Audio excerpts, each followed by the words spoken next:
10.1%, and from the 1st of April, the national living wage has increased by 9.7% to £10.42 an hour for workers aged 23 years and over. So overall, this government is working to deliver for the most vulnerable in society, and will do so in conjunction with our partners in the Scottish Government. Mr. Gerald Jones. Thank you, Mr. Speaker. After 16 years of SNP government and 13 years of the Tories, 1 in 4 children in Scotland live in poverty. There are 40,000 more children in poverty than compared to a decade ago. And this week it was revealed that 3 members of the Scottish Government's own Poverty Commission had resigned. So does the Minister agree that both the Scottish and the UK governments should be working more urgently and more effectively to tackle child poverty? Minister. Mr. Speaker, well, I welcome the honourable member to his new position. The UK Government is committed to protecting the most vulnerable in our society. We've taken decisive steps to do that, including UK-wide additional spending of £137.5 billion on benefits for pensioners, £67.9 billion on benefits to support disabled people and people with health conditions, and £114.3 billion in working age and child welfare. We've also uprated benefits and pension credit in line with inflation, and have raised the national living wage to help protect the most vulnerable. We will continue to keep the situation under review, but this government has continually demonstrated our commitment to the most vulnerable across Scotland. Neil Hanby. Number 5, Mr. Speaker. Minister. Thank you, Mr. Speaker. CCUS, carbon capture, utilisation and storage, will be essential to meeting the UK's 2050 net zero target, playing a vital role in levelling up the economy, supporting the low-carbon economic transformation of our industrial regions, and creating new high-value jobs across the United Kingdom. In Scotland, the Acorn Cluster has been allocated over £40 million in development funding by the Government, and has been selected, subject to final due diligence, for Track 2 CCUS cluster sequencing. Neil Hanby. Thank you, Mr. Speaker. According to OBR and UK Government projections, the UK will receive between £50 and £80 billion of revenue from North Sea oil and gas over the next 5 years. And whilst it's welcome that the Acorn project can now bid for funding, it's important to note that not a penny has been committed. Can the Minister tell me what discussions the Secretary of State has had with government colleagues to secure, at minimum, a share of those revenues, say £1 billion over 5 years, to rapidly accelerate Scotland's carbon capture industry? And if not, does this mean he's content to see Scotland's people stripped of the vast natural resources without a single penny of that £80 billion being invested in Scotland's carbon capture ambitions? Minister. Mr. Speaker, I'm not sure if the honourable member actually listened to my first answer, but over £40 million has been allocated by the United Kingdom Government to the development of this technology. The Government will commence engagement and assessment of delivery plans and due diligence of the Acorn and Viking TNS systems, and will engage with them directly in respect of the next steps to develop this. We will set out the process by which capture projects for Track 2 will be selected to meet the stated ambitions in due course. 6, Mr. Speaker. Minister. Thank you, Mr. Speaker. When it comes to growth, the Honourable Lady will have noted that the economic data shows that we have recovered better from the pandemic than France, Italy and Germany. Supporting economic growth in Scotland remains a core priority of the Scotland Office. This has been exemplified through work in investing in the city and regional growth deals, as well as delivering free ports and investment zones in Scotland. This has brought tens of millions of pounds in investment and has created highly paid jobs. Offshore wind there's huge potential for offshore wind in Scotland, and it's an important part of the transition to a green economy there. What conversations will the Minister be having with the offshore wind sector following the absolutely disastrous contract for differences round last week? Minister. Mr. Speaker, I personally engage with all sectors of the energy market, including the offshore wind sector. We are very pleased with the announcements that have been made in terms of the recent announcements last week, and will continue to engage with the sector to see it develop across Scotland and other parts of the United Kingdom. We come to the front branch to the Secretary of State, Ian Murray. Thank you, Mr. Speaker. Can I join the Secretary of State and say how gutted we are about the football result? last night, but mark my words, will be seeking revenge in Germany at the European Championships next year. And can I also take the opportunity just to thank my honourable friend for Bladen, who was in the Shadow Scotland team, who's moved on to do new things after the reshuffle, and welcome my honourable friend, the member for Keir Hardy's old seat in Merthyr Tydfil, so he's very welcome to the Scotland team. Mr Speaker, last week it was revealed that the former Prime Minister and member for South West Norfolk had secured a book deal. Her book is titled 10 Years to Save the West, but it may have been better focusing on the 44 days it took her and her government, with the support of the Scottish Secretary, of course, to crash the economy. So does the Minister accept that Scots will be paying the price for years to come from the Tories' kamikaze handling of the economy? Minister. Mr Speaker, as the honourable member well knows, the economic challenges we face here in the United Kingdom are no different from other economies around the world, and this has been entirely caused by the illegal war in Ukraine and the COVID pandemic. Now, thankfully, due to the decisive action of this Conservative government and Prime Minister, the evidence suggests that the UK is recovering from this economic shock far better than France, Italy and Germany. Murray. Mr Speaker, Ukraine or COVID didn't crash the economy, this government did. And the truth is, after 13 years, we have a low-wage, low-growth economy. Let me take the example of residents in a random Scottish constituency, Rutherglen and Hamilton West. Every door we knock on, the story is the same, the cost of living. Those voters are paying the price for two bad governments. The government who crashed the economy are asking working people to pay for it, and the Scottish Government who mismanaged the economy are also asking working people to pay for it. There is a Tory premium on everyone's mortgages and rents, alongside the highest tax burden on working people in 80 years, and the SNP want to increase income taxes further and are proposing eye-watering council tax rates on those residents. So don't the people of Rutherglen and Hamilton West deserve a fresh start with Scottish Labour's Michael Shanks? Mr Speaker, well, it's not so long ago that Scottish Labour were calling for even higher taxes on the people of Scotland. When he stood for the Labour Party leadership, Anas Sarwar, leader of Scottish Labour, even said, and I quote, "I actually think our tax policies will be even more progressive and radical than even John McDonnell's or Jeremy Corbyn's tax policies in their manifesto." Now, Mr Sarwar, Mr Speaker, has U-turned now, of course, but maybe the member can explain how much Scottish Labour secretly want to put up the taxes in Scotland. Patrick Grady. Number 7. Mr Speaker, the UK Government is focused on opening new international export markets for Scottish businesses. We have trade agreements with 71 non-EU countries and the EU, and these agreements will support growth, jobs and higher wages. And Mr Speaker, the honourable gentleman will have noted the recently revised numbers which show that we have recovered better from the pandemic than France, Italy or Germany. And since 2010, the United Kingdom has achieved the third highest rate of growth in the G7, faster than Italy, France, Japan and Germany. Patrick Grady. Mr Speaker, we had a really good trading relationship with the European Union. It was called membership. And 78% of people in Glasgow North and 62% of people across Scotland voted to retain that membership. If Brexit is really delivering the successes that he says it is, why does he think the polls show if people in Scotland had the choice again, those numbers would be even higher? Talking about SNP support. Well, Mr Speaker, what the numbers show, the recent trading numbers in goods and services with the EU, is that we are now doing more trade with the EU than we did when we were members. Sir Oliver Hill. My right honourable friend agree with me that we are now developing a much better relationship with our former colleagues in the EU, and agreements such as the Windsor Framework, the accession to the North Sea group of countries that cooperate on energy, more recently Horizon and the other European programmes, shows that we are on the right footing to have a good future relationship post-Brexit. Yes, Mr Speaker. On Horizon we were patient and we did the right deal, and it showed the great the future for British scientists, but also how important British scientists were to Horizon, how much the EU wanted them to be part of it. And he's right, we have a better relationship, and we have a better relationship that doesn't cost £22 billion a year. Jamie Stone.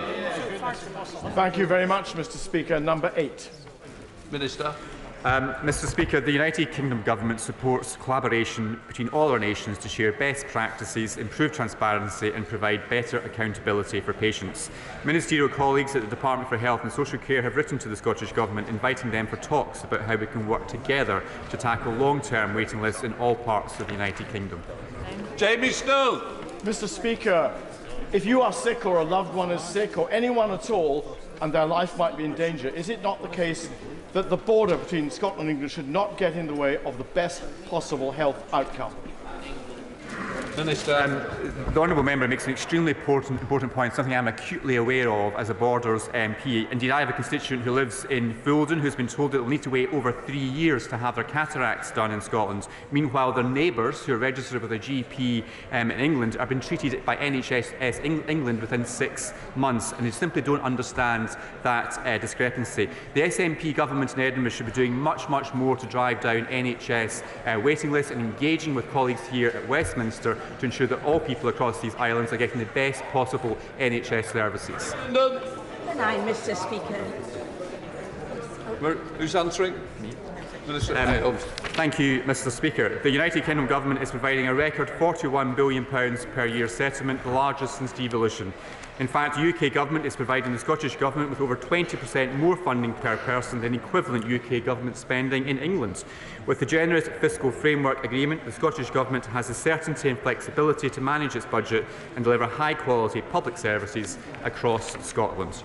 Mary Glendon. Thank you, Mr. Speaker. The recent programme for government launched by the Scottish First Minister only revealed a tired government too distracted by internal squabbling to achieve anything for the people of Scotland. So does the Minister agree that the Scottish people deserve a change of government in Scotland and Westminster, with a Labour government focused on tackling the cost of living and improving living standards for the whole of the UK? Minister. Mr. Speaker, the SNP's programme for government was a complete and utter missed opportunity. Rather than focusing on Scotland's NHS, our schools, economy and transport links, the SNP are too busy planning independent rallies. Scotland does need change, and I'm confident in the next general election we will see that change by the election of even more Scottish Conservative and Unionist MPs. Let me do it. Thank you, Mr. Speaker. Question number 10, please. Minister. Thank you, Mr. Speaker. The Government is committed to supporting our seafood sector, which is the lifeblood of some of the most remote and fragile communities in Scotland. This past Monday, I met with ministerial colleagues in the Home Office to discuss in more detail the comprehensive package of support measures this Government has offered to the sector to ease access to labour challenges. David Dewey. I thank my honourable friend for that response. And can he add to that, what discussions has he had with the Department for Energy Security and Net Zero? I see our honourable friend, the Minister, sitting next to him on the front bench, and the Scottish Government, to ensure that impacts to the fishing industry and coastal communities of offshore wind will be adequately addressed, along with those impacts caused by marine protection areas? Thank you, Mr. Speaker. I pay tribute to my honourable friend for his continued energetic and relentless campaigning for his constituency and the fishing sector.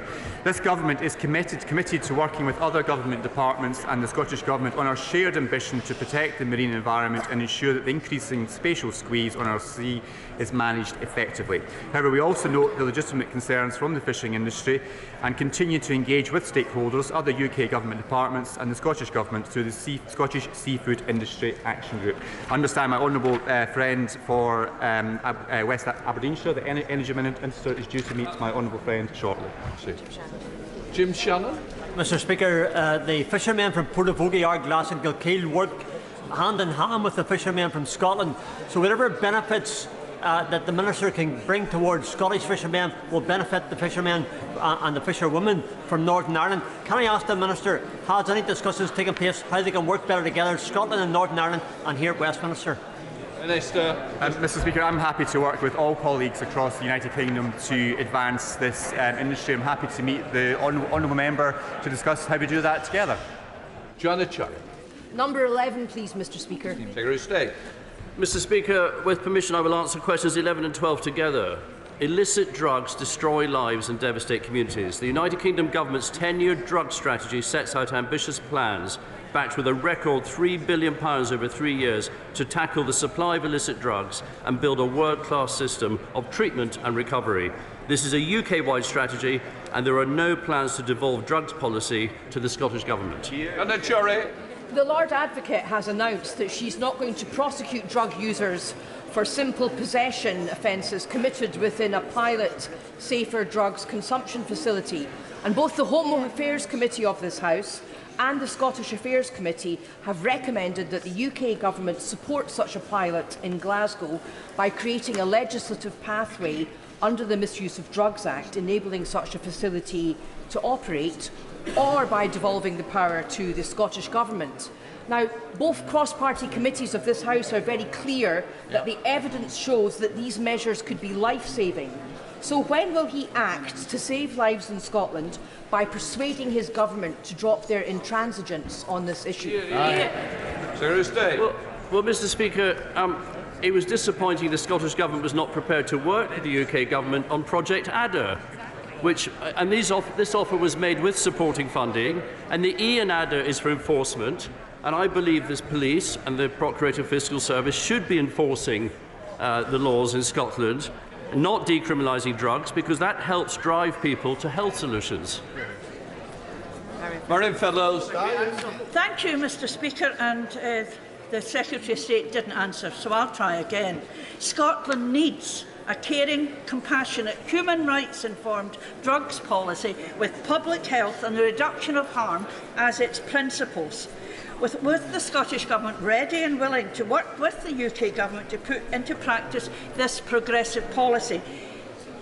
Scottish Tory MSP Miles Briggs said on GMS yesterday he hoped the UK Government wouldn't move to block this life-saving measure. Despite the Minister's Cabinet colleagues continuing to denounce their effectiveness, what recent discussions has he had with the Scottish Government on advancing this pilot scheme? Secretary of State. Well, Mr. Speaker, drug consumption rooms are not the easy solution honourable members may think. There is no safe way to take illegal drugs. Drugs, they devastate lives, they ruin families, they damage communities. And the UK Government believes that the police and the Procurator Fiscal Service should fully enforce the law. However, and I say this to the Honourable Lady, however, if the Scottish Government and the Lord Advocate decide to proceed with a pilot on DCRs, drugs consumption rooms, the UK Government will not intervene. Kevin Forster. Thank you, Mr. Speaker. The Secretary of State will clearly realise the challenge that would be presented for Border Force if we had differing rules on what drugs were lawful and not lawful across the United Kingdom.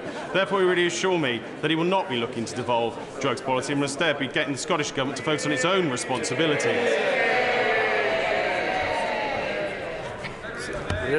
Mr. Speaker, they always seem to cheer me at the same time at this moment in Scottish questions. They're very generous, the Labour Party. My honourable friend makes a very good point. Drugs deaths in Scotland are 3 times higher than the UK average, and that's despite the laws being the same across the UK. I don't believe drug consumption rooms are the panacea to those problems, but we absolutely must have drug laws that work across the whole United Kingdom because it's a UK-wide problem. We now come to SNP spokesperson Thomas Shepherd. Thank you, Mr. Speaker.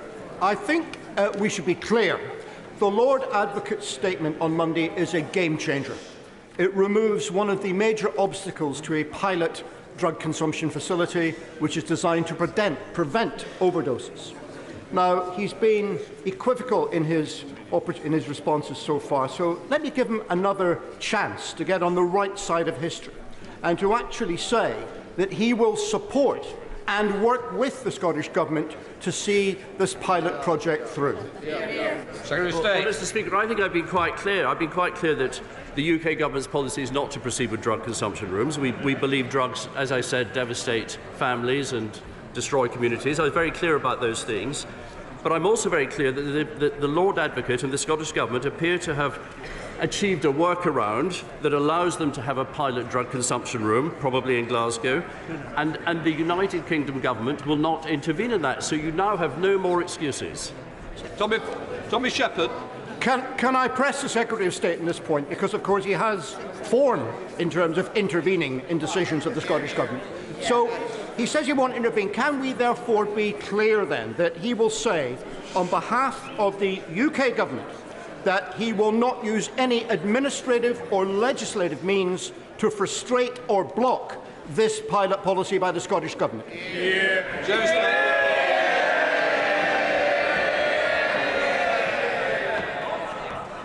I'm very popular today, Mr. Speaker, and particularly with the SNP when I give this answer, and the answer is yes.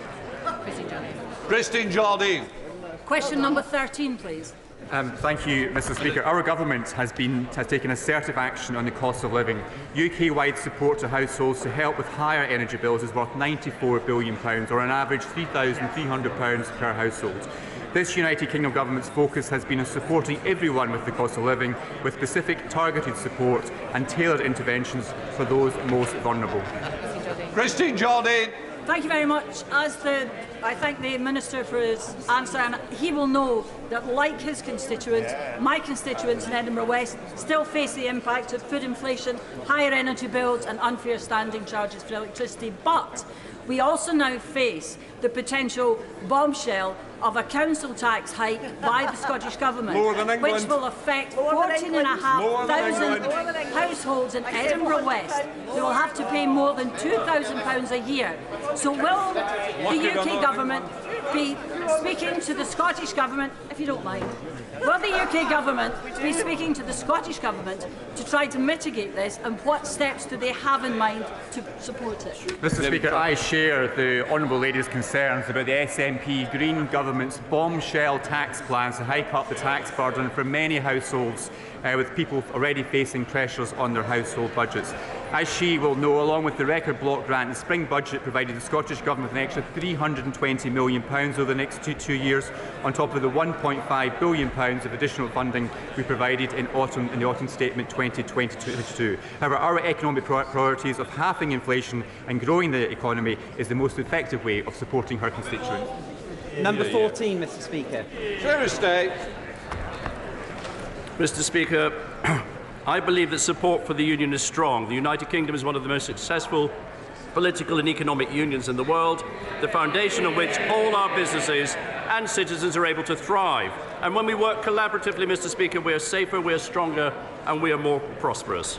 Thank you, Mr. Speaker. Whilst the SNP's First Minister whips up grievance politics at independence rallies, Scotland's NHS goes backwards, Scotland's ferries don't work, and Scotland's economy stagnates. So does the Secretary of State agree with me that it's about time that the SNP stopped obsessing about another independence referendum and started delivering for the people of Scotland? Mr. Speaker, I agree with my honourable friend, and I could not have put it better myself.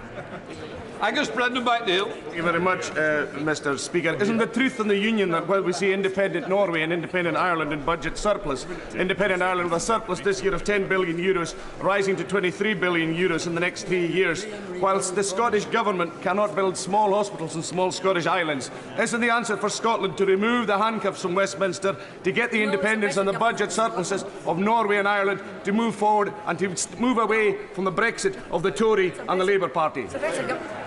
Mr. Speaker, it's always independence to solve the problems.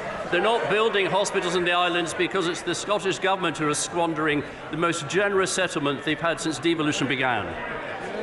That completes Scottish questions. Before I come to Prime Minister's questions, I wish to welcome a special guest who is observing our proceedings today, the Speaker of the Jordanian House of Representatives. Mr. Speaker, you are most welcome. Yeah. We now come to Prime Minister's questions. Let us start with Chris Law. Number one, Mr. Speaker. Prime Minister.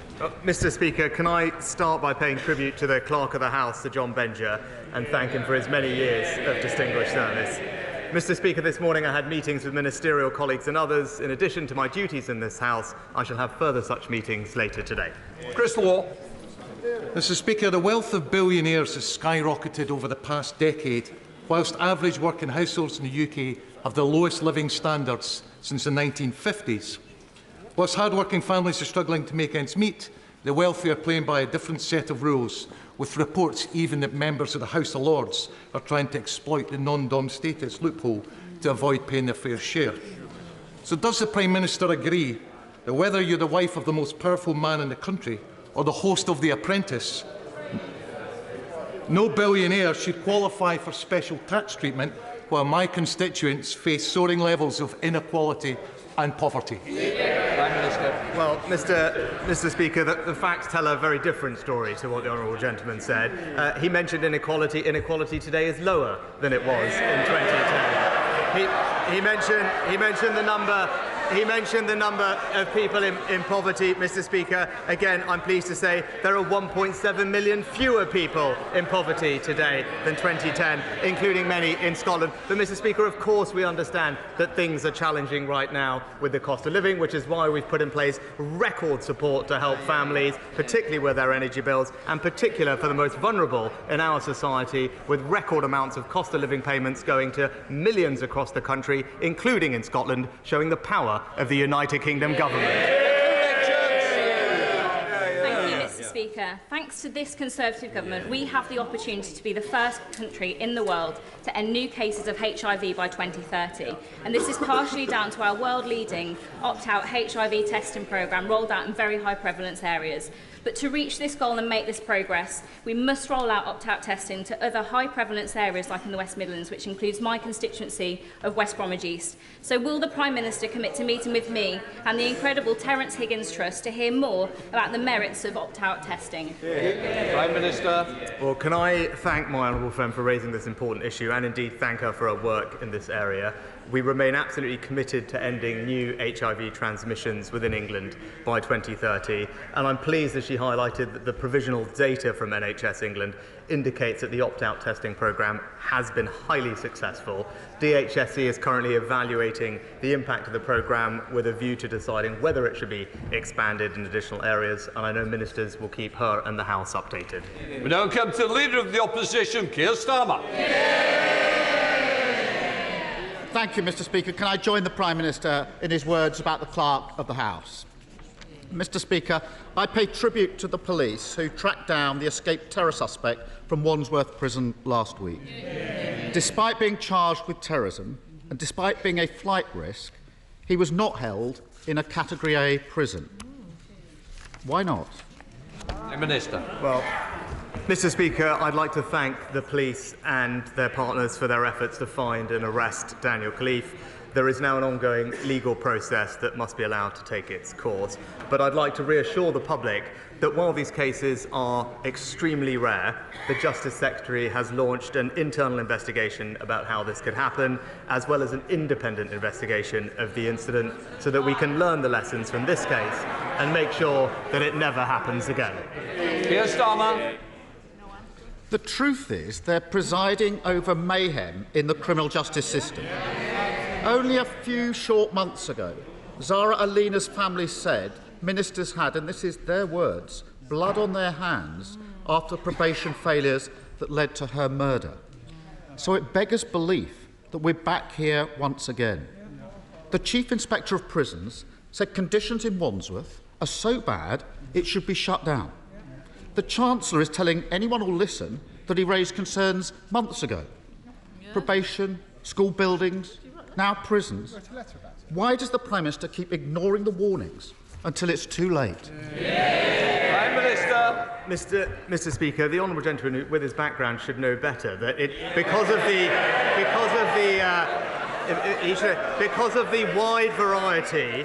Because of the wide variety and considerable difference in severity of people charged under that Act, it is not and has never been the policy that they are all held in Category A prisons, something that I shouldn't need me to point out to him given his experience. But he talked about resourcing. I am happy to tell him that over the last few years, we have delivered an extra 4,000 new prison officers. Staffing levels at Wandsworth in particular are up by 25% in the past 6 years. And because we're boosting prison pay, we're also improving retention and at the same time investing £100 million to improve prison security with new measures like X-ray body scanners. But if he wanted to have a truly honest debate about this, perhaps he'd acknowledge that prison escapes under the Labour government were almost 10 times higher than under the Conservative.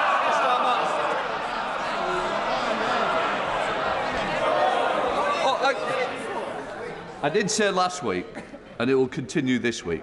Who wants to start this session by leaving? Please do so. I'm happy to help you on your way. Keir Starmer. Mr. Speaker, every week, whatever the topic, he paints this picture as if everything is great and fine out there. It's so at odds with the lived experience in the real world.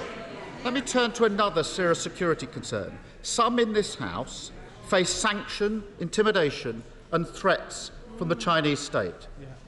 When I asked the Prime Minister on Monday whether the Foreign Secretary raised the specific issue of the alleged spy arrested in March when he visited China a few weeks ago, the Prime Minister would only say that he raised that type of activity, but avoided specifics. So I asked the Prime Minister again, did the Foreign Secretary raise this specific case when he visited China? Yes or no? Mr. Speaker, I'll refer to to my previous answer, where I've said very clearly that the Foreign Secretary raised these issues with the Chinese Foreign Minister who he met, as did I when I had my meeting with Premier Li over the weekend. But when it comes to China, Mr. Speaker, this government has put in place the most robust policy that has existed ever in our country's foreign policy. It is to protect our country for the values and the interests that we stand up for. It is to align our approach with our closest allies, including those in the G7 and the Five Eyes, and is to engage where it makes sense, either to advance our interests or, as I did at the weekend, to raise our very significant concerns. That is the right approach to China. It is one that is welcomed by each and every single one of our allies, and I'd be interested to know what he thinks that he would do differently. Well, that certainly wasn't a yes. And what he says now is totally at odds with the Parliament's Intelligence and Security Committee report of July this year. That set out that the government has no clear strategy when it comes to China, has failed to support the intelligence agencies, and is leaving the UK severely handicapped in managing our future security. This has been raised time and time again. But yet again, the Prime Minister fails to heed the warnings and is now desperately playing catch-up. So will he finally commit to the full audit of UK-China relations, which so many in this House have so long demanded?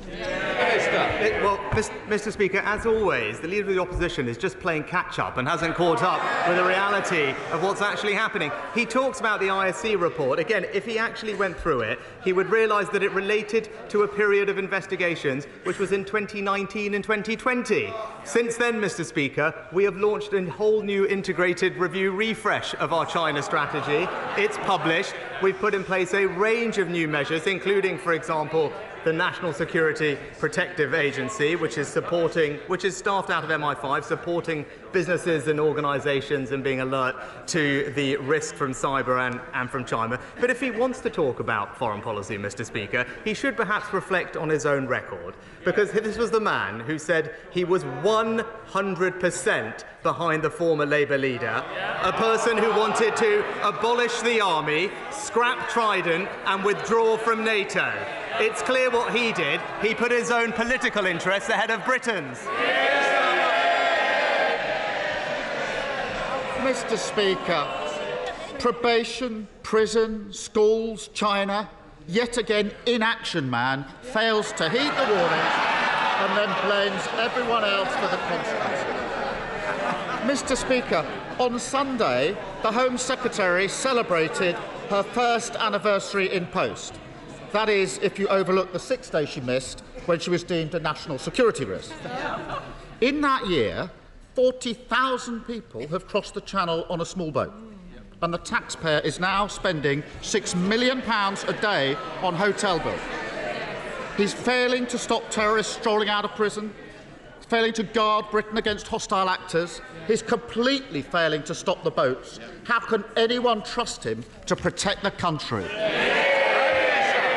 Well, Mr. Speaker, he talks about trust. He talks about action. Just today, this government is taking action to reform defective EU laws to unlock over 100,000 homes, boosting our economy, supporting jobs and ensuring that we can realise the aspirations of homeowners. Now, he talks about trust. He tried in this House to talk the talk on house building. But at the first sign of a cheap political hit, what did he do? He's caved in, Mr. Speaker. Rather than make the right long-term decisions for the country, he's taken the easy way out. It is typical of the principles-free, conviction-free type of leadership that he offers. Flip-flopping from being a builder to a blocker. Mr. Speaker, the British public can't trust a word he says. Mr. Speaker, every week he comes here protesting that nothing's his fault, trying to convince anyone who's still listening that everything is great. The truth is, the floor fell in for millions of families because of their economic mayhem. The classroom ceilings collapsed because he cut vital school budgets. And now the walls of our national security have been breached because they've ignored repeated warnings. No one voted for these shambles. No one voted for him. So how much more damage do the British public have to put up with before he finally finds the stomach to give them a say? Mr. Speaker, we are getting on for the British public just in the last week, announcing a new landmark deal for British scientists, attracting £600 million of new investment for our world-leading auto industry, and wages now rising at the fastest rate on record, Mr. Speaker. And where has he been this week? Locked away with Labour's union paymasters, promising to give them more power and scrap the laws that protect British families and their access to public services. It's clear it's only the Conservatives that are on the side of the hard-working British public. Thank you very much, Mr. Speaker. Last week, with Yorkshire colleagues, I met with our local integrated care board to discuss plans for improving dentistry provision. But when surgeries suddenly close to NHS patients without notice, as one in Harrogate did very recently, an immediate strain is put on local provision. Will the Prime Minister look at what can be done in these circumstances to ensure that no one is left without access to an NHS dentist? Prime Minister. Well, my honourable friend is absolutely right to raise this, and we will look into this issue. He'll be reassured to know we're investing £3 billion a year into dentistry. There is no geographical restriction on which dental practice a patient may attend, and practices should keep all their records up to date, including whether they are accepting new patients. And typically where a practice ends a contract, NHS England and ICBs should work together to ensure that that funding is reallocated and patients continue to have access to NHS dental care. SNP leader Stephen Flynn. Mr. Speaker, as someone who spends more money heating their swimming pool than the total value of the UK state pension, I think it's safe to say that the Prime Minister might not be as invested in this topic as some others. But let's afford him the opportunity to clear up any confusion. Will he commit his party, the Conservative Party, to maintaining the state pension triple lock beyond the next general election? Yes or no? Prime Minister. Mr. Speaker, this is the party that introduced the triple lock, Mr. Speaker. This is the party that has delivered a £3,000 increase in the state pension since 2010. It's also the parties that ensure that there are 200,000 fewer pensioners living in poverty today, and this winter ensuring that pensioners get an extra £300 alongside their winter fuel payment to support them through the challenging times with inflation. So, Mr. Speaker, our track record is clear. There is one party in this House that has always stood up for our pensioners, and that is the Conservative Party. Mr. Speaker, I don't think we heard a yes there. And you'll imagine my shock, my utter surprise that we appear to have consensus once again between the Conservative Party and the Labour Party on this most important of issues, despite the promises that were made to the people of Scotland in 2014, and despite the clear statements from the likes of Gordon Brown that the only way to protect your pension is to remain within the UK. How hollow those words are now. So may I ask the Prime Minister, who does he think will scrap the state pension triple lock first? His government or the Labour Party's government?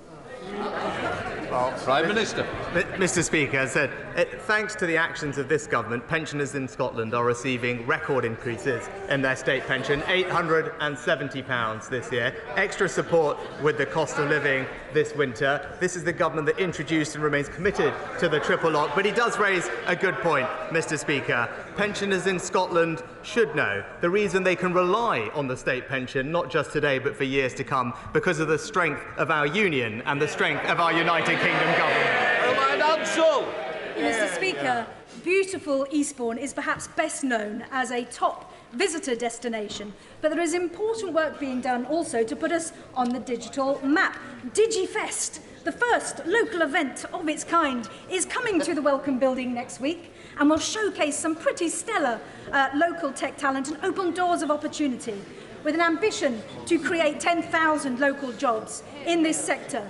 Would the Prime Minister applaud event organisers Chalk, Eastbourne and Switchplane and lay out what this government is doing to make sure Great Britain and Eastbourne is one of the best places in the world to be involved in this continually groundbreaking sector?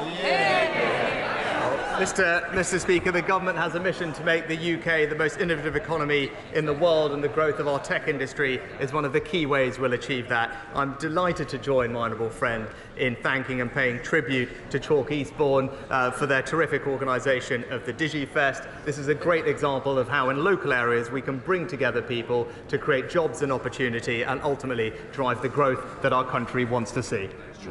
David. Thank you, Mr. Speaker. Last year, after being referred by their GP, 22,000 people waited more than 4 months to start urgent treatment for cancer. A terrible wait, twice as long as the government's maximum 62-day pledge. A cancer target it hasn't met once since 2015. We all have loved ones whose lives have been turned upside down by cancer, and we all know that every day counts. Waiting reduces the chances of survival. So will the Prime Minister tell people waiting anxiously to start their cancer treatment, when will this cancer target be met? Minister. Mr. Speaker, it's absolutely right that we do everything we can to speed up cancer diagnosis. The pandemic has had a significant impact on cancer recovery.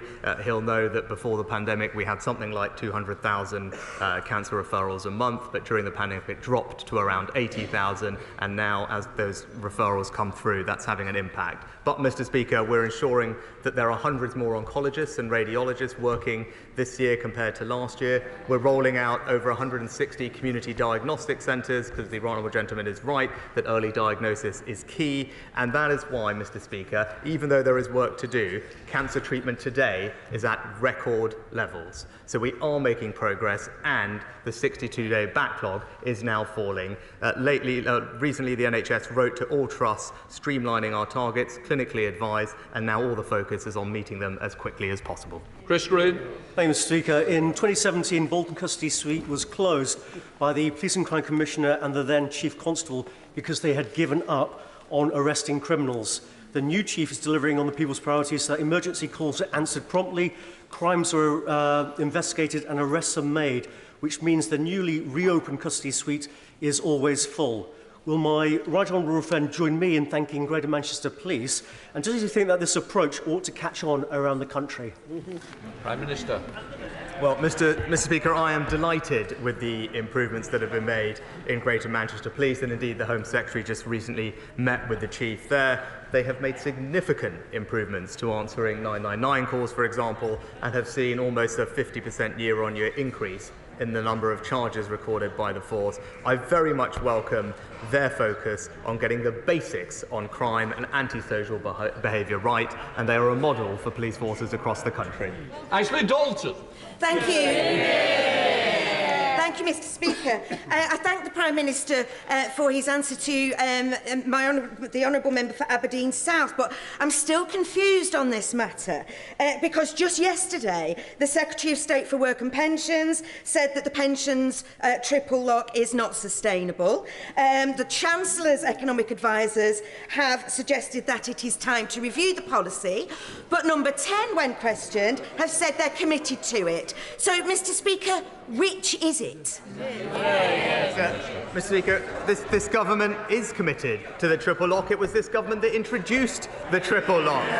She might want to have a word with her own deputy leader, who I don't think provided much clarity on the matter. And remember, Mr. Speaker, I think we all remember when it came to pensions, what we can remember is Gordon Brown's 75p a week increase. Thank you, Mr. Speaker. Week in, week out, as I meet businesses in my constituency of Meriden, I hear about how artificial intelligence is transforming the way we work in sectors like life sciences, the automotive sector and financial services. Does my right honourable friend agree that artificial intelligence will transform the way humanity will live in the 21st century? And through his upcoming Global AI Summit, will he ensure that appropriate guardrails are put in place to protect society as we become world leaders in this technology? Prime Minister. My honourable friend is right to highlight the incredible power of AI to transform not just businesses and our productivity, but also public services in areas like health and education. But we do need guardrails to allow us to make the most of the opportunities of AI and to address risks. Our regulatory approach sets out a responsible, proportionate approach to AI that balances risk and innovation, and I look forward to working with international partners about how we do this at a global level at our upcoming AI Safety Summit. Thank you, Mr. Speaker. Luton Airport is trying to massively expand its airport capacity from 18 million passengers per year to a whopping 32 million passengers per year. This will blight the lives of thousands of residents across Hertfordshire and Bedfordshire, and especially in North St Albans, who live under the flight path, but it will also fly in the face of the advice from the government's own climate advisers.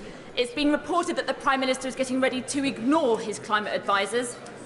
Is that true?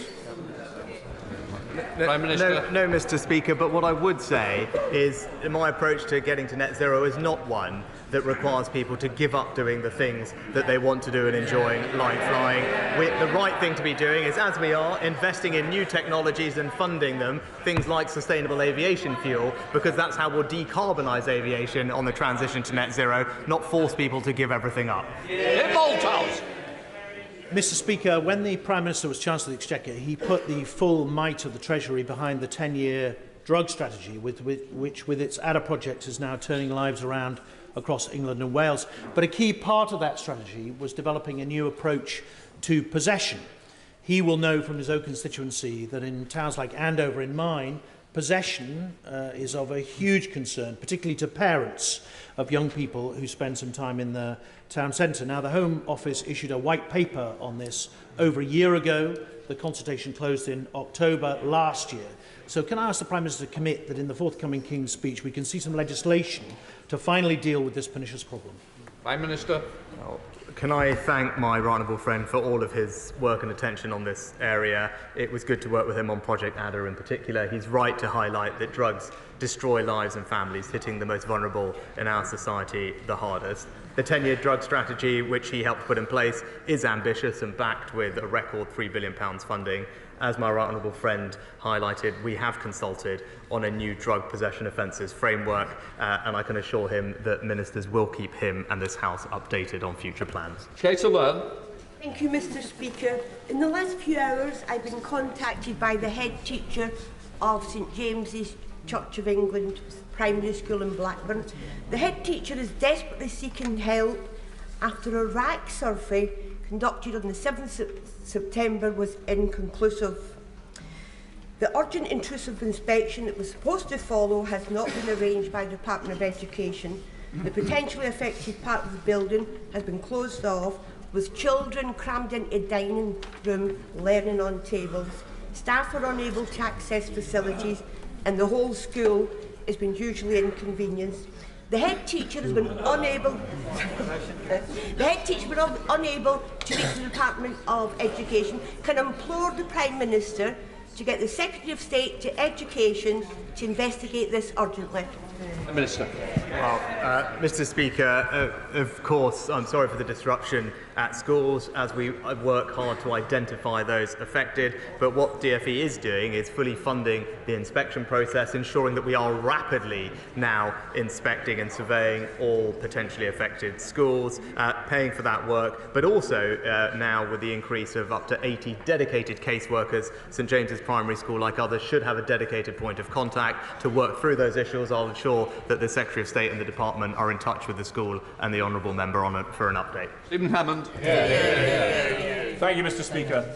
Personally, I know the stark impact of dementia and the effect it has on the families of our million citizens who live with it.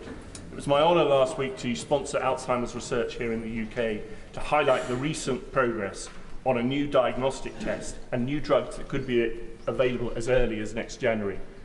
I welcome dementia's inclusion in the government's major condition strategy. But would my right honourable friend ask his Secretary of State to convene a dementia medicines task force so that we can take advantage of this progress in research? And would he consider Alzheimer's Research's request for a dementia champion? Prime Minister. Mr. Speaker, can I start by thanking my honourable friend for his work in this important area. Regulators are working closely with industry to evaluate new dementia medicines because, of course, we want patients to benefit from rapid access to safe and effective treatments. We're also strongly committed to funding dementia research, including doubling the amount allocated to this to £160 million a year by next year. And last year we launched the Dame Barbara Windsor Dementia Mission, backed up with new funding, which will work with industry to develop biomarkers, data and digital science innovations, and strengthen our trials in dementia. And I look forward to hearing from him more suggestions about. Thank you very much, Mr. Speaker. In the 1990s, under the Conservative government, people were dying because of the length of time they were waiting on NHS waiting lists. In 2023, we've seen an increasing number of people dying while they're on NHS waiting lists before they get treatment. Is the Prime Minister ashamed that people are dying needlessly under his watch? Prime Minister. Well, Mr. Speaker, of course, the number on waiting lists has been impacted significantly by the pandemic, but that's why we've put record funding in place to help address it, including new innovations like surgical hubs, same-day emergency care, virtual wards, and such like. But I would gently point out to the honourable gentleman, in England, partly the reason that the waiting lists are not coming down as fast as we would like is because of strike action by doctors, something that is supported by him and his colleagues who have stood on the picket lines ensuring that patients cannot get access to care. It is also him and his party that are saying that they will repeal the laws that we have put in place that will guarantee patients safe access to medical treatment in the event of industrial action. So if he wants to make this issue emotional, he should say to people, why is it that he believes patients should be deprived of access to life-saving care because of industrial action, Mr.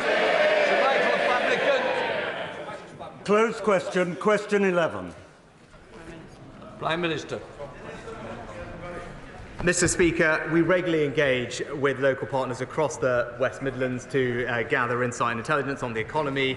Earlier this year, we initiated the Trailblazer Devolution Deal, which will help include measures to help businesses thrive. And I see that just the other week, Business Growth West Midlands was launched by the Mayor, backed with £100 million in funding for business support.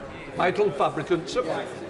I thank the Prime Minister for that answer, and I'm glad to hear that the West Midlands growth continues to expand. However, we do have a problem in Lichfield, and that is road closures, and we don't know how long they're going to go on for, footpath closures, we don't know how long they're going to go on for, HS2 who are doing these closures, one hand doesn't know what the other hand is saying. HS2, Mr. Speaker, is the most dysfunctional organisation I've ever had to deal with. Will the Prime Minister, in the short term, try and restructure HS2 so it works like a company should? And in the longer term, can he save other constituencies by stopping HS2 at the end of phase 1? Well, Mr. Speaker, I know that the frustration that this is causing to my honourable friend's constituents. I am told that HS2 Limited is prioritising the completion of works underway to keep disruption to a minimum, including roadworks in Lichfield, but I know the Transport Secretary will continue to hold them to account, and the company will keep local communities informed about future works. Mahadi. Mr. Speaker. UK bill payers are facing an extra £1 billion because of the government's failure to agree new offshore wind. With Russia using energy as a weapon, when will the Prime Minister take energy security seriously and protect us from the whims of fossil fuel autocrats?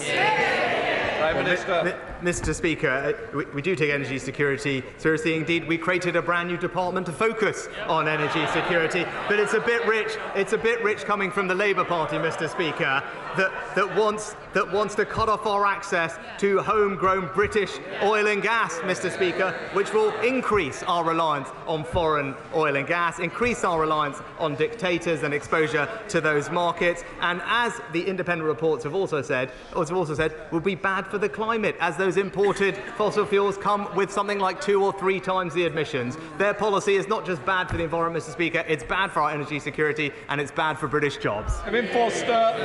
Thank you, Mr. Speaker. The collapse of a potential rescue deal for Wilko this week brings added urgency to the regeneration of our town centres and driving that forward. Would you agree to meet myself and the leader of Torbay Council to identify ways through government support and planning reform this can be accelerated?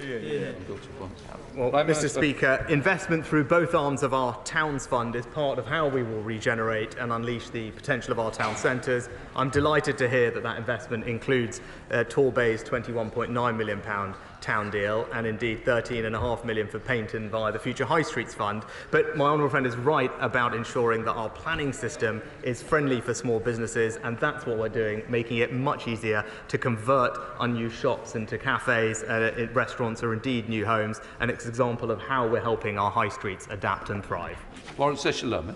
Mr. Speaker, the new Defence Secretary has been quoted as saying that there could be RAC present in military buildings. So can the Prime Minister today guarantee the safety of our military personnel and equipment, or is this yet another ticking time bomb that the government has failed to see coming? Prime Minister. Mr. Speaker, actually across the public sector, departments make sure that they follow the technical guidance with regard to RAC, identify and mitigate as required, and as you've seen with example in the NHS, we have moved hospitals affected into the new hospital programme, but also more generally, this is the government that has invested record sums in defence, £24 billion at the last spending review, the single biggest uplift in defence spending since the end of the Cold War. Philip Davis. Thank you, Mr. Speaker. It's vitally important that we retain, recruit and protect our prison officers.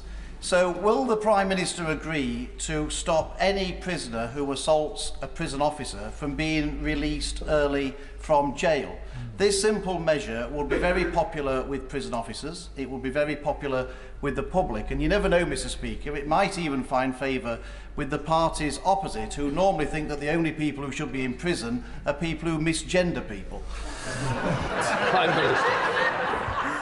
Well, Mr. Speaker, prisoners, my honourable friend is right, the prisoners who are violent towards people working and living in prisons will and should face the full consequences of their actions. I'm pleased that the recent Police Crime Sentencing and Courts Act actually increased the maximum penalty for up to 2 years imprisonment for those who assault emergency workers, and that includes prison officers. And the Ministry of Justice will continue to press for charges for more serious offences, such as ABH, where appropriate.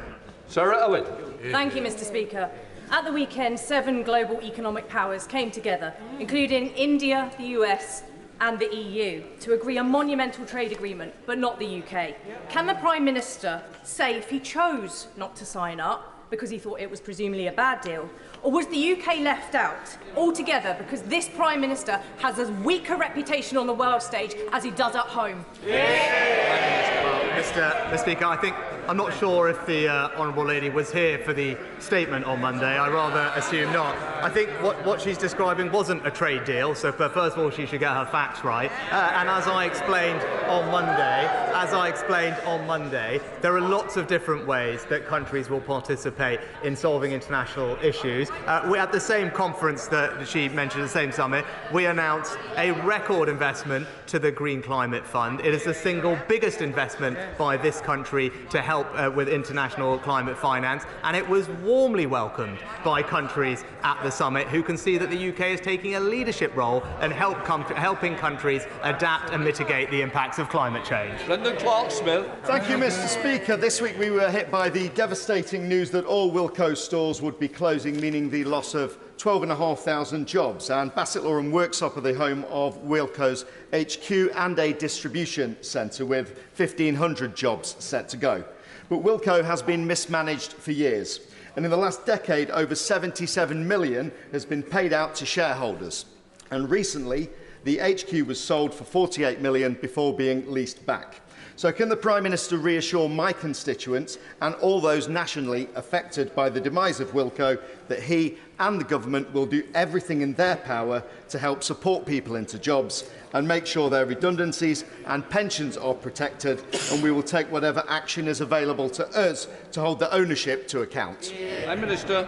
Well, Mr. Speaker, as my honourable friend knows, some of the topics that he raised will be commercial matters for the company, but I do know that this is a concerning time for workers at Wilko. My right honourable friend, the Business Secretary, is keeping close to developments, and we have already started supporting those who have been made redundant, and we stand ready to support others to the fullest of our abilities. Lillian Greenwood.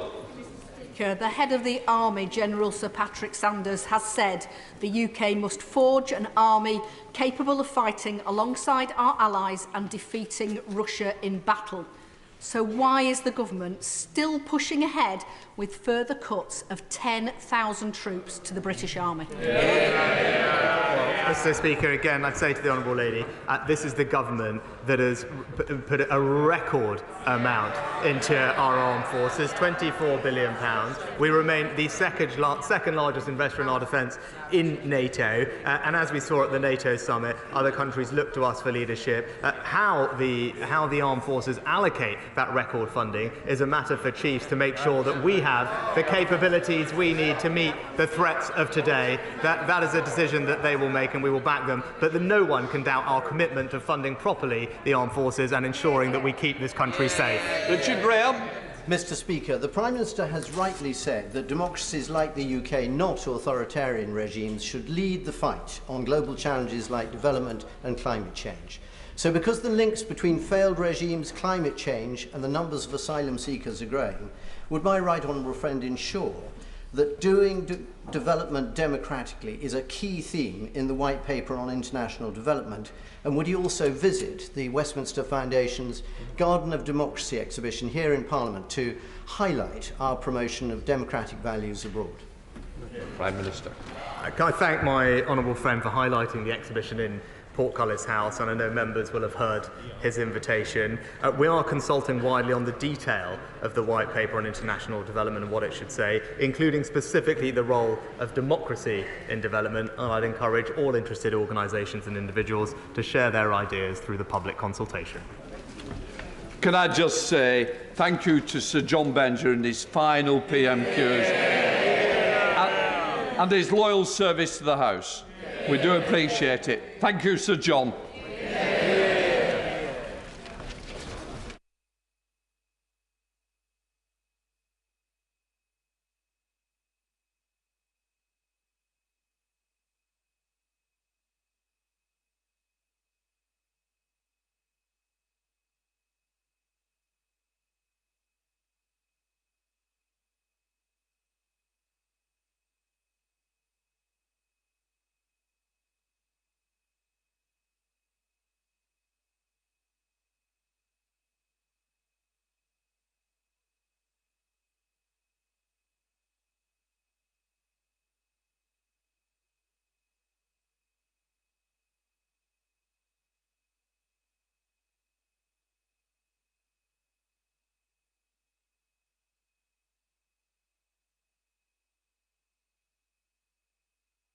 Right, we now come to the urgent question. Steve Reid.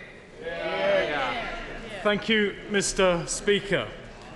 Now, nothing more graphically illustrates 13 years of failed... You just asked the question. Put the question. Yep. Secretary of State. Well, thank you, Mr. Speaker, and with the usual courtesies, I welcome the honourable gentleman to his place.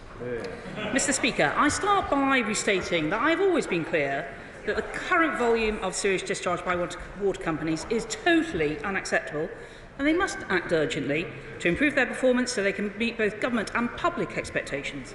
I can confirm that the Department, the Environment Agency and Ofwat have received the information notices and, of course, will comply with their requests. And I can say straight away that while we do not agree with the OEP's assessment of compliance with the law. The House should note that the OEP itself has said, we recognise a great deal has already been done to tackle the issue of untreated sewage discharges, and we welcome the intent of the government measure, such as the Plan for Water and storm overflow targets, as well as commitments to increase investment. Mr Speaker, the public are rightly disgusted by sewage discharges from storm overflows, and so is this government, which is why we've taken more action than any other government on this issue.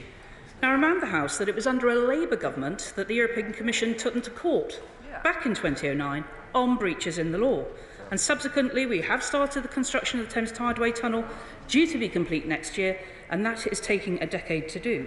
But it was a decade ago that the Conservative-led government took action, started requiring monitoring of storm overflows, and that will be complete by the end of this year.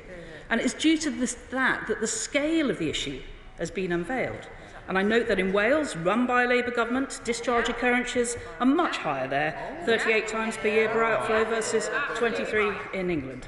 And it was thanks to increasing the understanding that included new powers and new responsibilities in the Environment Act, alongside DEFRA publishing the Storm Overflow Discharges Reduction Plan last year. That is what has led to some of the action that we are taking.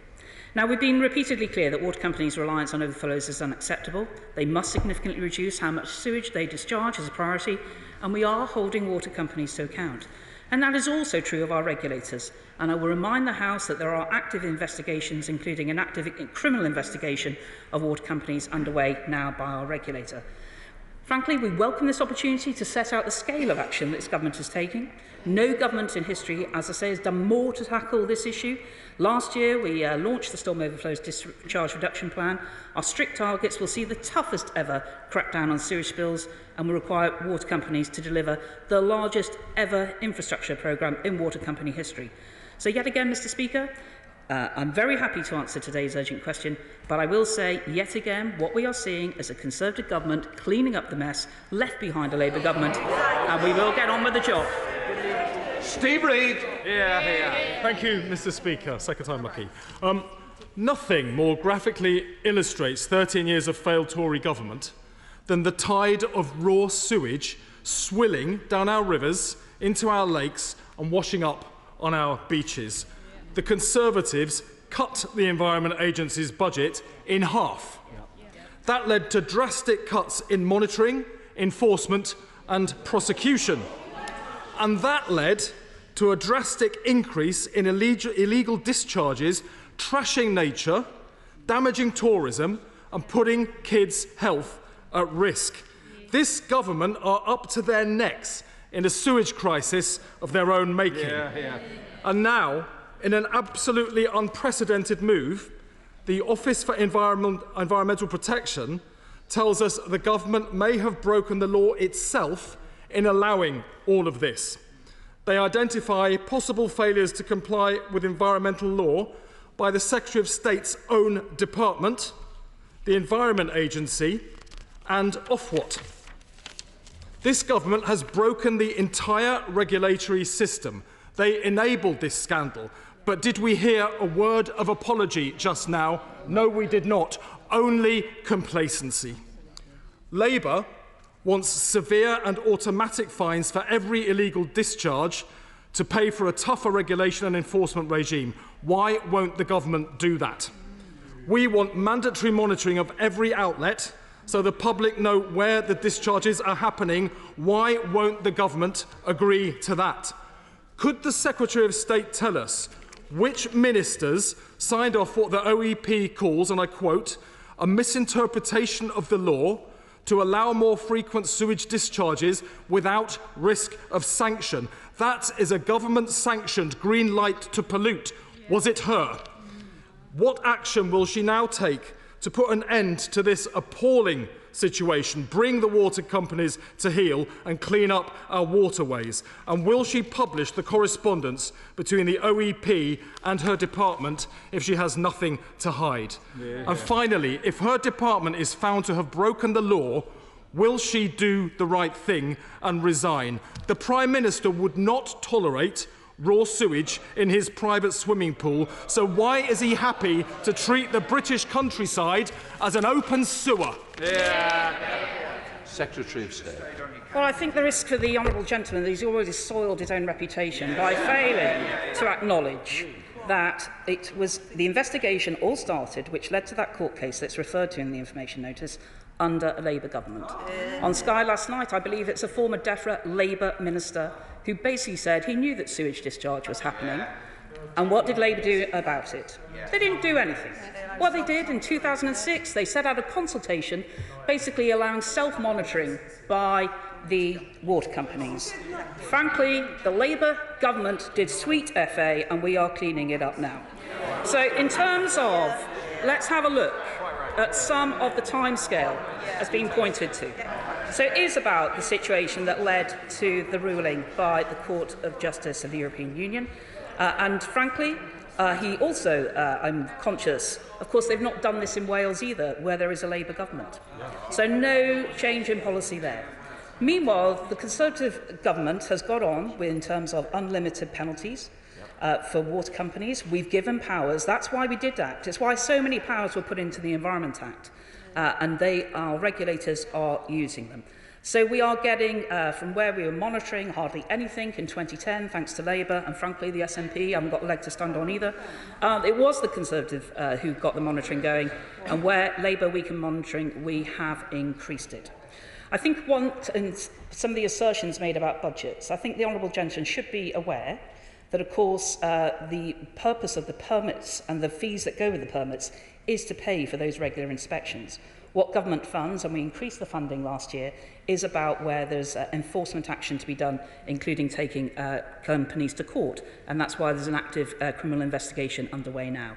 So frankly, Mr. Speaker, it's only due to Conservatives getting the monitoring going, unveiling the scale, whereas Labour just looked the other way when they were last in government.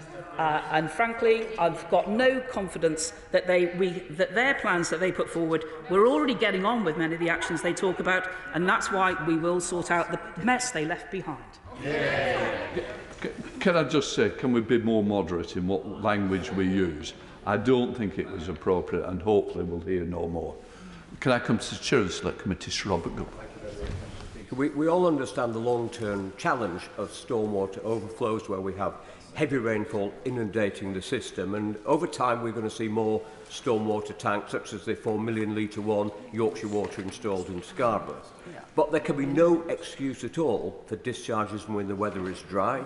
Some of them are down to human error, some are down to mechanical failure, but many are down to just undercapacity in the system. So as we address this problem, can we focus on these dry discharges and make sure that the investment goes in there where it will have the most effect, where the most concentrated sewage goes into waterways? Well, my right honourable friend is right to point out some of the investment that's gone underway, but as part of the Storm Overflow Reduction Plan, which I anticipate will have nearly £60 billion of investment happening from the water companies, they are going to prioritise where the biggest issues are. I think that's the right thing to do, and I'm also mindful potentially of other environmental responsibilities there may be, particularly in special areas of conservation. So we will continue to make sure that as part of that plan that we get on and get into the detail. We're already doing quite a lot of work with the water companies, holding to account and making sure they get on and spend the money. Sir Ben Bratton. Along with the water companies themselves, one of the main sources of water pollution in the southwest is the minority of livestock farmers who put sewage, silage and runoff from silage and slurry into local waterways, and yet the government has radically cut the number of inspections, and there have hardly been any prosecutions. Why? Well, Mr. Speaker, the honourable gentleman is a former minister in DEFRA. I'm not aware of what inspections were done when he was in office. However, what I do know is that we increased funding for farm inspections to happen. My understanding is there were about 4,000 last year, and there is targeting and approach, and sometimes farmers are not doing it intentionally, and we are helping in different ways, whether that's about slurry infrastructure. We've increased the amount of funding that we're giving to help with different elements like that. Of course, through the environmental land management schemes, we're also increasing incentives to try and help with things like barrier strips and buffer strips so that stock is kept further away. So we are actively working with farmers, and we want them to be able to do the right thing, and enforcement is undertaken as he'll be aware of a recent case that happened in Herefordshire, and we will continue to make our regulators to make those decisions in their independent way when it comes to criminal investigations, rather than the government dictating that. Thank you, Mr. Speaker. And I do welcome the work of my right honourable friend, the Secretary of State, in this area. And despite what has been said today, we have to recognise that this is the first government to take the bull by the horns and actually do something about the legal sewage that's been going on for decades and decades, and I've witnessed it myself. I've recently been speaking with Southern Water about the river that I happen to have a constituency near.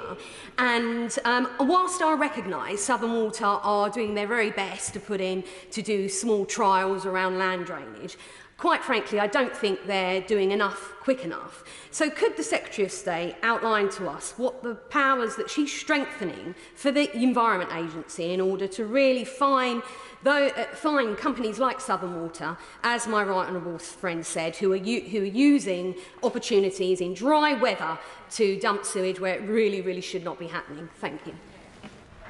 Well, my honourable friend is right to point out, or right honourable friend is right to point out, that we have taken action and given powers to the regulators. There was a very successful prosecution that happened, and Southern Water was fined, I believe it's £90 million in a recent case. Look, we need to continue to work to get effective action done.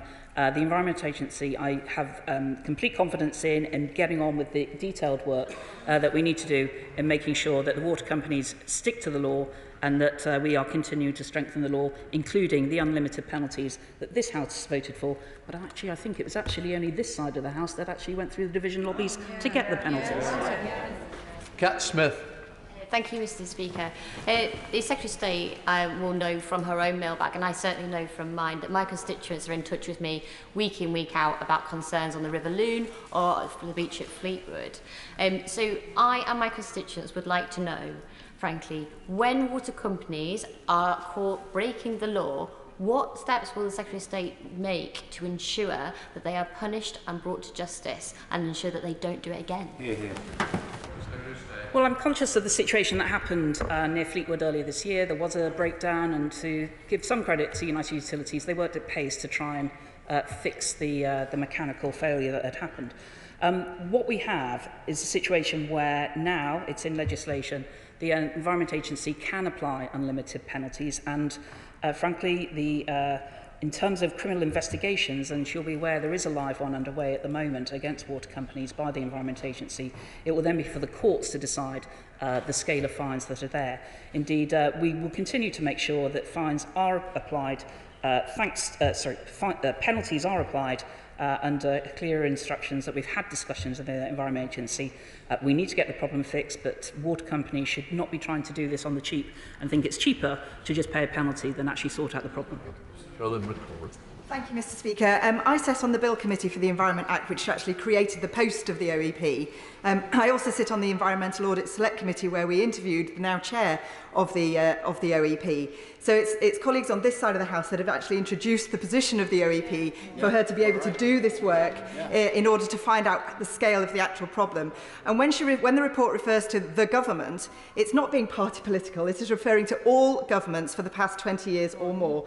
So does my right honourable friend agree with me that what we need to do is keep looking at these reports, keep ripping off the plaster that we've started to do, and keep holding the feet to the fire of all the polluters that have caused these problems in the first place?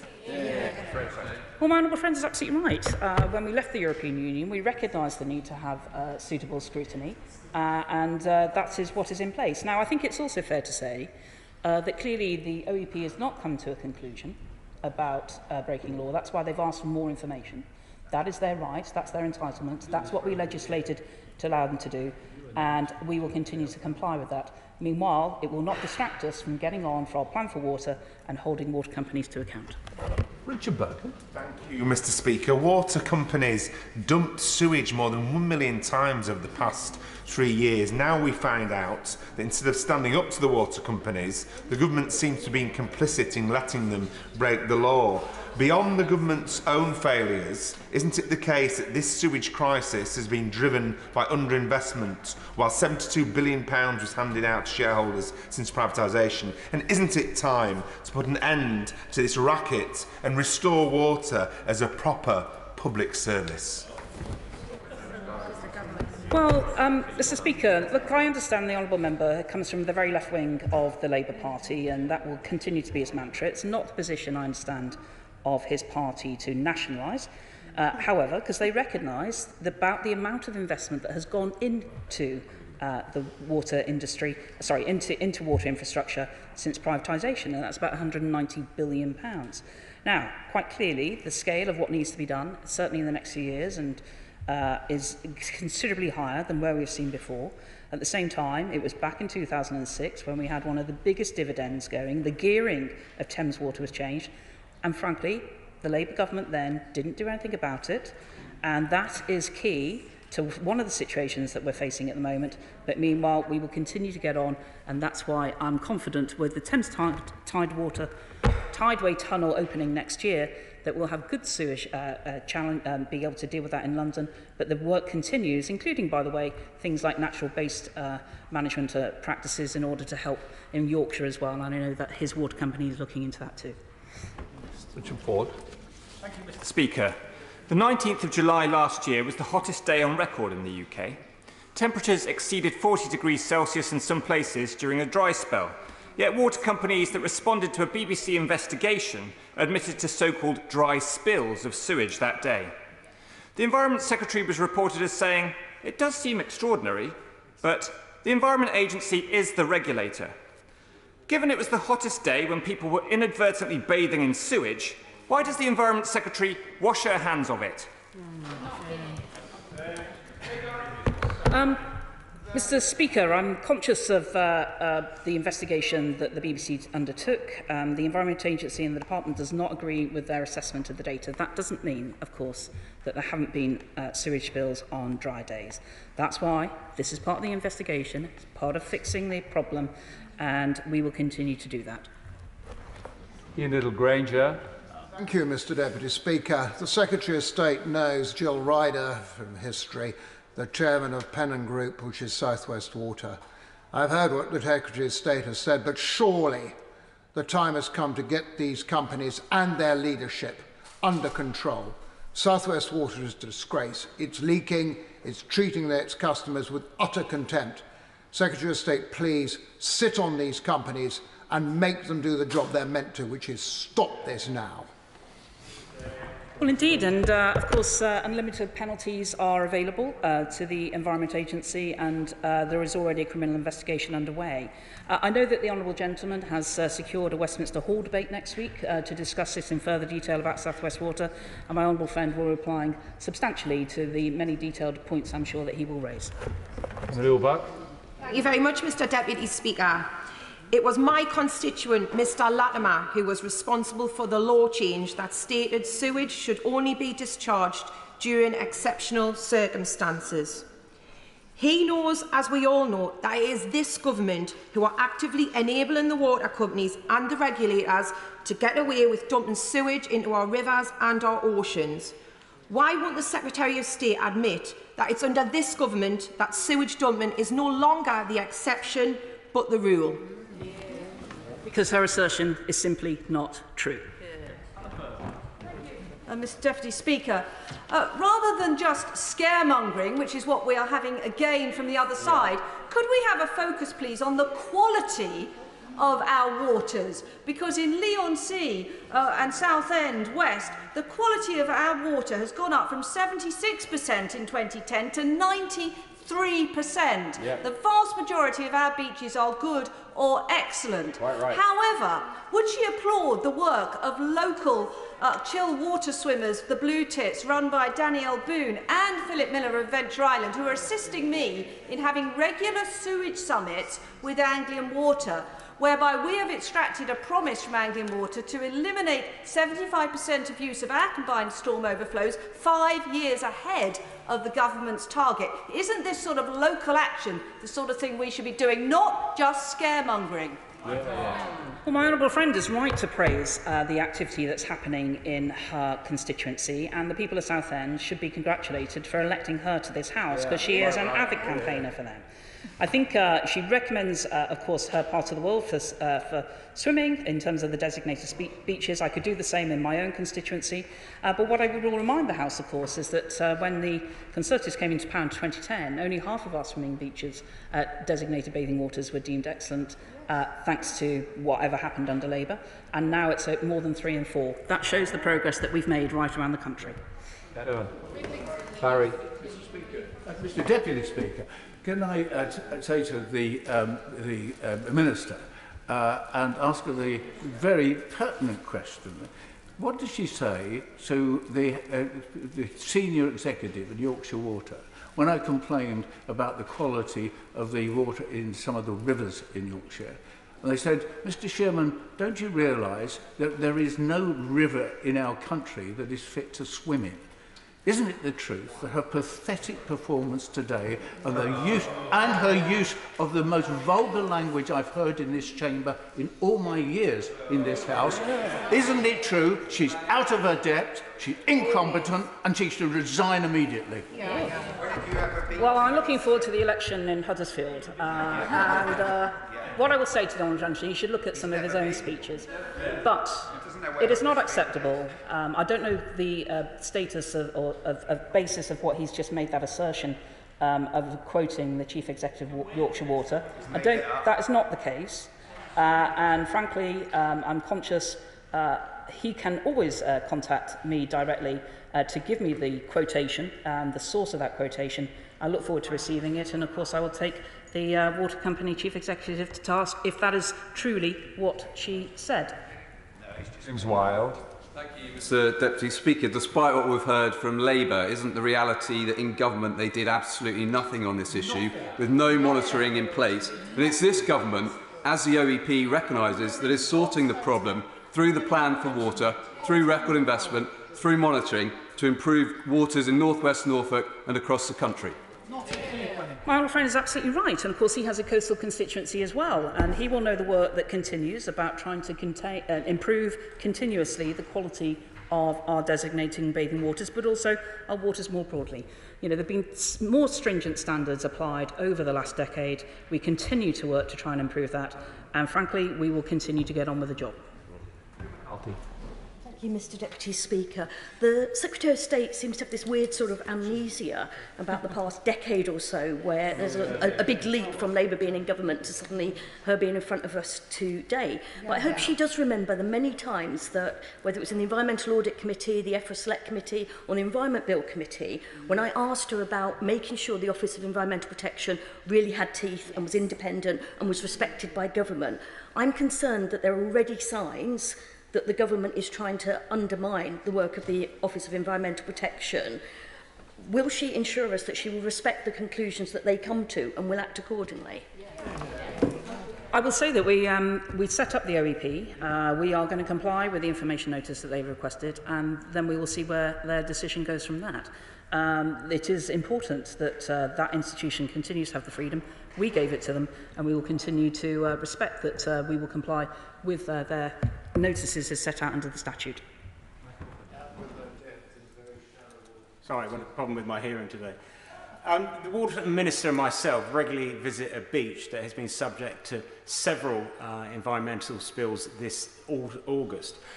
When I checked at the site, it was a storm overflow and not a combined sewage outlet. And given that the amount of rainfall did not necessitate that there was an exceptional amount of rainfall, can the Secretary of State advise me why the Environment Agency hasn't actually taken enforcement action against South West Water and indeed all the other water companies who are dispilling sewage when there is not exceptional circumstances? I understand from my honourable friend that the Environment Agency is currently investigating the source of pollution in order to help its investigation. Philip Siddiq. Thank you. The Right Honourable Lady's Department issued a statement saying, "We do not agree with the OEP's initial interpretations, but will continue to work constructively with the OEP on this issue." This seems like a contradiction to me, Mr. Deputy Speaker. So could I ask the Secretary of State, how does she plan to work constructively with the OEP when her department's statement demonstrates a complete disregard for environmental law? The Honourable Lady is incorrect. We do absolutely respect the law. We have put the Environment Act there. However, we can disagree with initial assertions, but we will continue to make sure that we provide the information they've requested for. Shannon. Mr Deputy Speaker, can I thank the Secretary of State for the renewed determination to bring about improvement. It's very clear that we need it. When we voted on this issue in the House, we were given assurances this would not take place. It is clear that whilst officials may not agree with this investigation, there is real still cause for concern. How does the Secretary of State intend to alleviate the real concerns and to better and more importantly ensure that sewage releases are regulated and safe? The Secretary of State, I make this a a suggestion, and I do it very respectfully. Stop the dividends to the chief executives and the directors. That would be a method to encourage improvements by the water companies who seem to be reluctant to do so. The Honourable Gentleman is a member for Northern Ireland constituency, and the OEP's remit extends to Northern Ireland. It does not extend to the Welsh Labour government or the Scottish FNP government. So in terms of investigations can be undertaken, that's what we legislate for in this House. In terms of water penalties can be applied, unlimited penalties. That is true in England, and we will continue to make sure we do what we can to reduce these challenges, but also get the long-term issues fixed. We know that in London, for example, the Thames Tideway Tunnel has taken a decade. That is the scale of the issue, and the scale of the issue that we know about in this right now is due to the fact that the Conservative government took action while a Labour government looked the other way.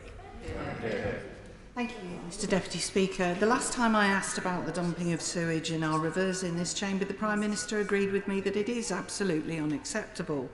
But the OEP's investigation is a scandalous revelation that shows the entire water and regulatory system is broken.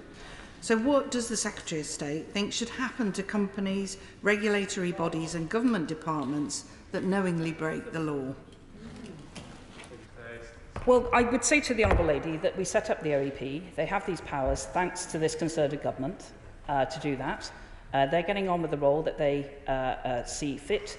They've started this investigation. They've asked for more information. We will comply with that. But I will say to her, as I said at the start of my response to the urgent question, this is completely unacceptable by the water companies. That's why we're taking action. It's why we're getting on with the job. And we don't need lessons from Labour, who frankly looked away and did nothing. And they are the people who were taken to court by the European Commission for a failure, thanks to Labour. Point of order, Barry Sheeman, on something I believe you said, Secretary of State. Point of order, Mr Deputy Speaker. I asked a question a few moments ago where I said very clearly, and I know the Secretary of State is under great pressure today. She seems to be out of her depth in quite shallow water. But, Mr Deputy Speaker, she misquoted me. I said a senior executive in Yorkshire Water. I did not say the chief executive of Yorkshire Water, and that is on the record, and Hansard will show. I want an apology from the Secretary of State. Leave it there. Thank you very much. That stands on the record. If you wish to respond. He said the chief executive. I hear he has now said a senior executive. The point still stands. Provide it. Provide the quotation. Provide the source, and I will take it up with that executive and the chief executive of Yorkshire Water, because frankly, that's not acceptable. Thank you very much, Secretary of State, for responding to the urgent question since 1 1:09, and we're now going to move on.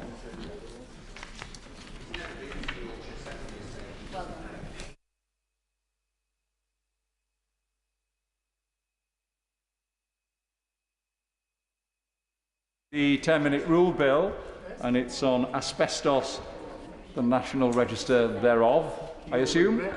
Andrew Percy. You will regret that. Thank you, Mr Deputy Speaker. I beg to move that leave be given to bring in a bill to provide for a national register of asbestos present in non-domestic premises and of the condition of that asbestos and for connected purposes. Mr Speaker, can I begin by thanking Mesothelioma UK for all the fantastic work they do supporting those living with asbestos-related cancer, as well as providing access to mesothelioma clinical nurse specialists across the UK, the charity offers a range of support services and dedicated research which helps patients live better and longer lives. I also found their work invaluable a number of years ago in this place when my honourable friend, the member for Chatham and Aylesford, and I were trying to get the government into a sensible and correct place on the issue of compensation. Representing an area of many former steel workers, former power station workers, dockers and a few miners, respiratory industrial disease is an issue I know well, and indeed from my close family too.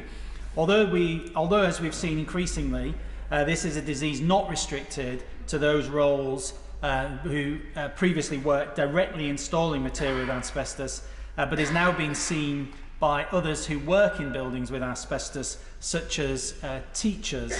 Indeed, teachers are more likely to die from mesothelioma than the general public, and I have sadly had some examples of this from my own constituents. A government survey in 2019 found that 80.9% of participating schools had asbestos on their estate, and whilst most had a plan for dealing with that, the figures speak for themselves. I want to particularly thank the member for Loughborough, who, apart from being an excellent champion for her constituents, has done some incredible work leading up to this 10-minute rule motion, including her recent debate in Westminster Hall on asbestos in the workplace. As most people will be aware, asbestos is a naturally occurring mineral.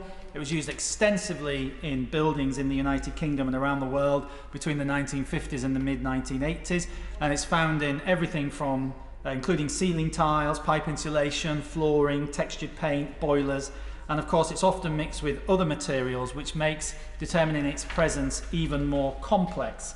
In fact, asbestos is so hazardous that it is one of 3 materials considered hazardous enough to require their own regulations, the others being radiation and lead. And whilst lead and radiation are tightly controlled, and of course there's been a lot of work over the years to tighten up the regulations around asbestos and indeed ban it, many would say that asbestos remains the poor relation with regards to those 3 in public policy terms. The scale of this problem can't be underestimated. The Health and Safety Executive has said that between 210,000 and 400,000 buildings in the UK contain asbestos. Other estimates suggest that there are 6 million tonnes of asbestos spread across 1.5 million buildings in this country, and it is of course the single greatest cause of work-related deaths in the UK. The HSE estimate more than 5,000 people die from asbestos-related cancers each year, and half of those being mesothelioma. And governments of all sides in the past have sought to address this issue. We've had bans on import, on use, manufacture, supply, etc. And we saw the control of asbestos regulations introduced in 2012, which provides a framework for working with asbestos in non-domestic premises. And of course that is welcome, placing as it does a duty on duty holder to assess the presence, condition and exposure risk of asbestos in those non-domestic premises, and they are required to maintain an up-to-date register and share it with anyone who may be at risk of exposure or disturbing asbestos-containing materials. However, welcome though those regulations may be, and the other interventions may be, there remain too many new mesothelioma cases in the UK, and a clear trend in rising cases amongst those who have worked in buildings with asbestos rather than those who have worked with asbestos products and materials directly.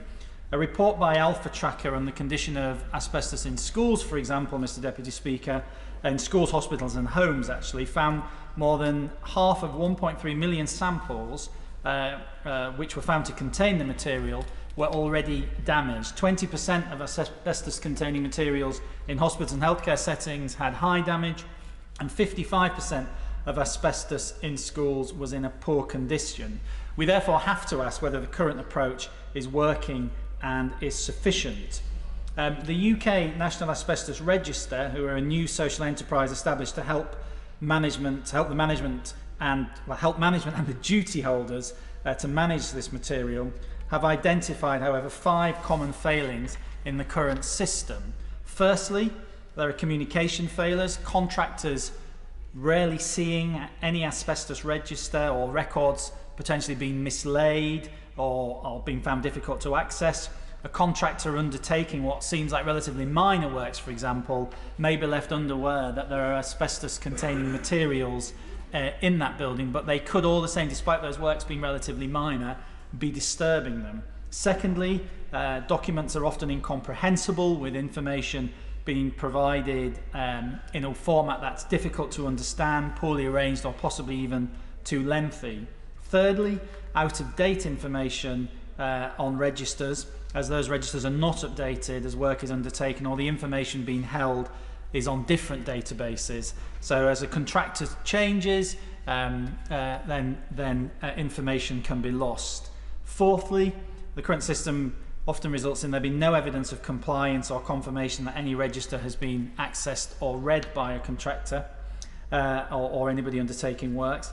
And the fifth is that whilst asbestos registers contain the same basic data, they are arranged in different formats, which makes them more difficult to understand. Andrew Patton, who is one of the founders of the UK National Asbestos Register, has said that, and I quote, "A standard common format would allow everyone to become familiar with them and competent in their use regardless of the property."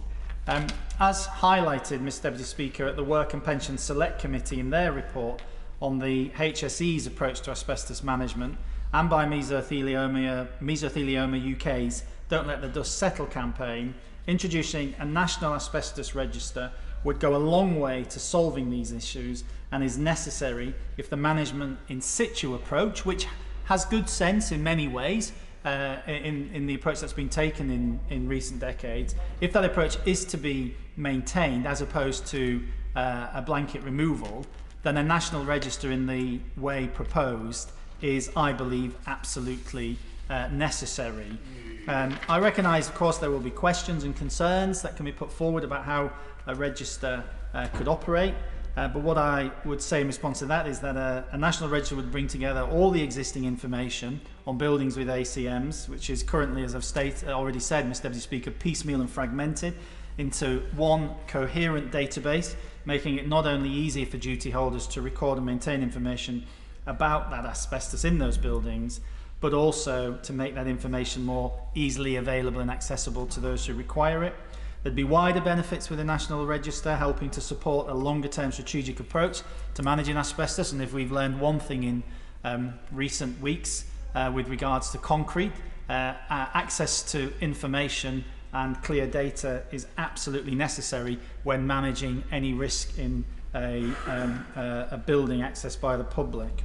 Furthermore, a national register would increase public awareness of the harmful effects of asbestosis, something which Mesothelioma UK believe is crucial to protecting future generations and for better treatment and care for those who suffer from asbestos-related conditions. And in addition to that, Mr Deputy Speaker, such a register could ensure that the Health and Safety Executive can ensure that they can use that database to better target and improve their own enforcement efforts around this area. As I've said, Mr Deputy Speaker, recent issues around school building conditions in relation to concrete have shown us that we need to be proactive rather than reactive when it comes to managing risks of this kind. And as I say, at the moment there is no simple or cost-effective, and there is no simple and cost-effective way to reverse that legacy of using these materials in non-residential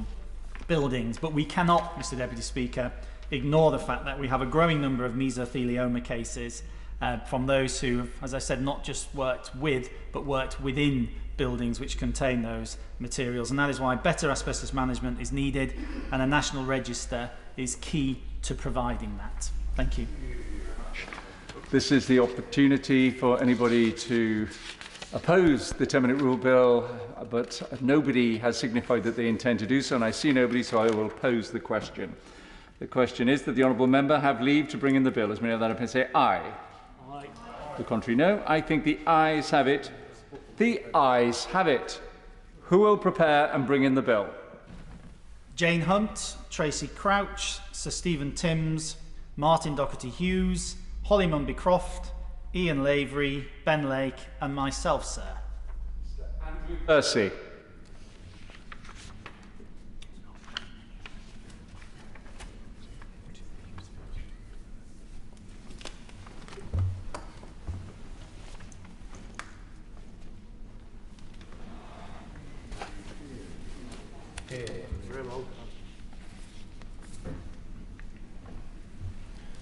Thank you.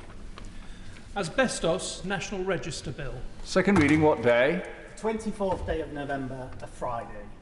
24th of November, a Friday. Thank you very much. We're now going to move